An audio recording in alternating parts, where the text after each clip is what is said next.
Le prince Philippe tire sa révérence.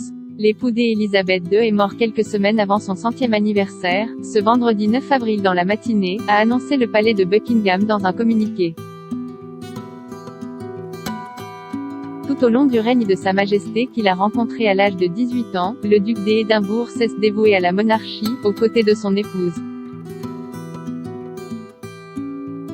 Un rôle qu'il a assuré avec fidélité, malgré quelques frustrations. Il faut dire que le mari de la reine d'Angleterre est lui-même issu de la royauté. En effet, il est né prince de Grèce et de Danemark, le 10 juin 1921 au palais royal de Montrepos, à Corfou, en Grèce. Il était le 5e enfant et unique garçon du prince André de Grèce et de la mystérieuse princesse Alice de Battenberg. Le père du prince Philippe est le fils du roi des Hellènes Georges Ier de Grèce. Sa mère, elle, est la fille de Louis de Battenberg et Victoria de Hesse-Darmstadt. Née au château de Windsor le 25 février 1885, Alice de Battenberg est sourde de naissance et reconnue schizophrène. À sa naissance, le prince de Grèce et de Danemark fait partie de l'ordre de succession au trône des deux royaumes. Des droits en partie supprimés par la loi de succession danoise, en 1953.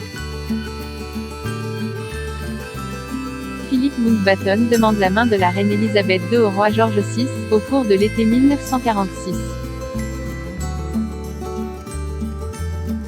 Il abandonne son titre de prince de Grèce et se convertit à l'anglicisme. C'est en épousant la souveraine qu'il reçoit le titre de duc d'Édimbourg. Une famille exilée, peu de temps après la naissance du prince Philippe, un coup d'État renverse le roi Constantin Ier, qui n'est autre que son oncle.